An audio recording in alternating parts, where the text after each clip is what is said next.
हाल ही में हमने आपसे वीडियो शेयर की थी जिसमें बताया गया था कि कैसे रशियन कच्चे तेल को रिफाइन करके भारत ने तोड़ डाली सऊदी अरब की मोनोपोली। लेकिन उस समय तक लोग नहीं जानते थे कि भारत के पास भी हो सकता है एक बड़ी साइज का ऑयल रिजर्व। न्यूज कहीं छिप गई थी नए पार्लियामेंट की खुशियां मनाने में, लेकिन भारत को मिली है एक खुशखबरी। नमस्कार दोस्तों, स्वागत है आपका इस नए वीडियो में जहां हम बात करने वाले हैं ब्रह्मपुत्र नदी के किनारे मिले एक बड़े ऑयल रिजर्व के बारे में।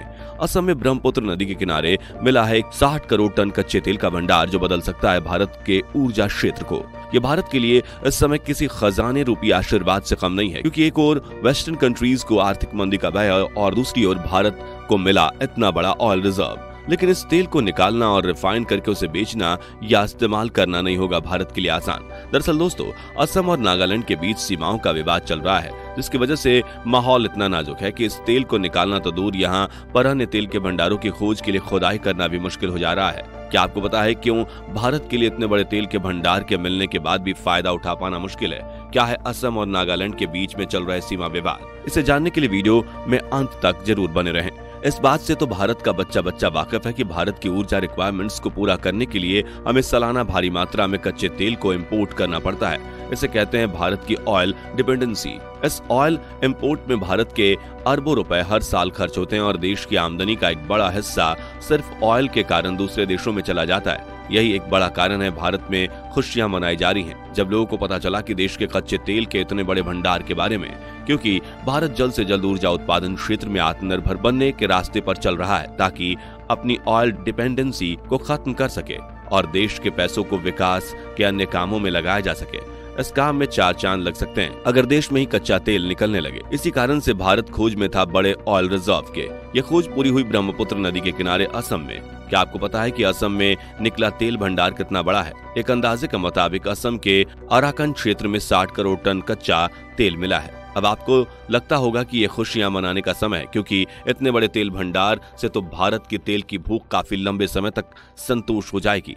लेकिन आपको बता दें कि ये तेल रिफाइन होने की लाइन में नहीं है और न ही नजदीकी समय में आपके वाहनों में ही भरा जाएगा, क्योंकि आज तक इस तेल के भंडार क्या एक्सप्लोरेशन का काम शुरू नहीं हुआ। आखिर क्या वजह है कि घर में इतने बड़े ऑयल रिजर्व होने के बावजूद भी हमें किसी अन्य देश से तेल को मांगना पड़ रहा है? असम और नागालैंड के बीच में सीरियस इश्यूज चल रहे हैं सीमाओं को लेकर। ऑयल इंडिया लिमिटेड भी बताता है कि असम और नागालैंड भारत के वो स्टेट्स हैं जहां ऑयल के अपार भंडार मिल सकते हैं, लेकिन दिक्कत यह है कि जब तक दोनों राज्यों की सरकारें आपस में चल रहे विवाद को सुलझा नहीं लेती, इन दोनों राज्यों में ऑयल का काम शुरू नहीं हो सकता। ऑयल इंडिया तो ये भी मानता है कि नागालैंड में भी बड़े रिजर्व्स मिल सकते हैं। नागालैंड में 1990 में शुरू हुआ था कच्चे तेल को खोजने का काम, लेकिन उस समय भी अच्छे काम में यहाँ के लोकल ग्रुप्स ने विरोध किया था और खोज बंद करनी पड़ी थी। आज भी आदिवासियों की 2 बड़ी शर्तें हैं 3000 किलोमीटर के एरिया में खनन के लिए। एक कि दोनों राज्यों की सरकारों में विवाद खत्म हो जाए सीमाओं को लेकर, दूसरा कि पेट्रोलियम और गैस नियमों में बदलाव लाया जाए, उसके बाद ही खनन किया जा सकेगा। लेकिन इसके चलते नागालैंड की सीमा में 30 ऑयल फील्ड्स बंद पड़े हैं, जिसकी सालाना सिर्फ रॉयल्टी इनकम 1825 करोड़ है, जिसका नागालैंड को नुकसान हो रहा है। इसका एक लौता कारण है नागा विद्रोही संगठन national socialist council of Nagaland. इस खुदाई में विरोधी बन बैठा है। वो बताते हैं कि उनकी संपत्ति के बिना नागालैंड के मुख्यमंत्री सीमा विवादों को सुलझाएं बिना खनन की परमिशन नहीं दे सकते। असम के चीफ मिनिस्टर हेमंत शर्मा और नागालैंड के सीएम न्यूपोरियो ने बताया है कि एक MOU यानी कि मेमोरेंडम ऑफ अंडरस्टैंडिंग साइन किया जाएगा दोनों राज्यों के सीमा में कच्चे तेल के खनन के लिए, जिससे खनन जल्द से जल्द शुरू हो सके। आपको बता दें कि उसके बाद ऑयल इंडिया लिमिटेड यहां पर खनन करने की सोच रहा है।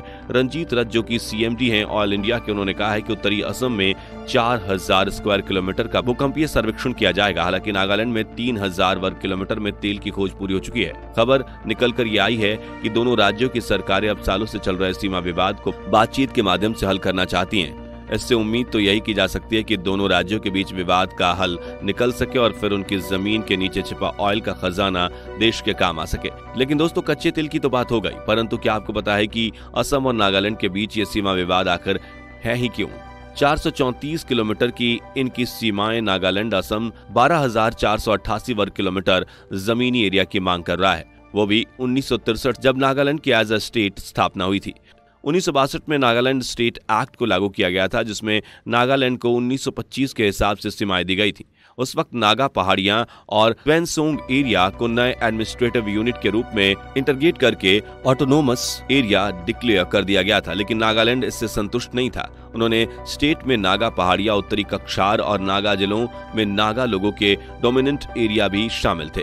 ये मांगे इसलिए थी क्योंकि 1866 में अगिंजो की नोटिफिकेशन के हिसाब से ये सारे एरियाज नागा क्षेत्र के भाग थे, लेकिन असम सरकार सीमाएं बदलना नहीं चाहती क्योंकि वो 1 दिसंबर 1963 में बनी सीमाओं को मानती है, जो कि आज के दोनों राज्यों के बीच विवाद का मुख्य कारण है। नागालैंड उन सीमाओं को बिल्कुल नहीं मानता और जिसके चलते यहाँ संघर्ष होता रहता है। इस विवाद की शुरुआत हुई 1965 में, फिर 1968, 1969, 1979, 1985, 2007, 2014 और 2015 में भी विवाद के चलते स्थितियां नाजुक हुईं। फिर असम गवर्नमेंट ने सुप्रीम कोर्ट को विनती की कि इस विवाद को सुलझाने के लिए, इस समय ये मामला सुप्रीम कोर्ट में चल रहा है, लेकिन फिर भी बहुत सारे लोकल ग्रुप्स स्थितियों को गंभीर बनाते रहते हैं। इसी कारण से ब्रह्मपुत्र नदी का ये समृद्ध क्षेत्र आज भी देश के विकास के काम में मदद नहीं कर पा रहा है। जो हिस्सा देश के विकास में खुद इतना बड़ा योगदान दे सकता है, वो खुद असम और नागालैंड के सामने हाथ जोड़े खड़ा है अपनी आजादी के लिए, ताकि वो देश के काम आ सके। इस बात में कोई संदेह नहीं है कि इन दोनों राज्यों के बीच चल रहे विवाद की वजह से यहाँ पर कभी भी सिचुएशंस आउट ऑफ कंट्रोल हो जाती हैं, लेकिन कानून व्यवस्था सुधार ला रही है। इसके चलते ऑयल इंडिया को 0% नुकसान हुआ वर्ष 2022-23 में।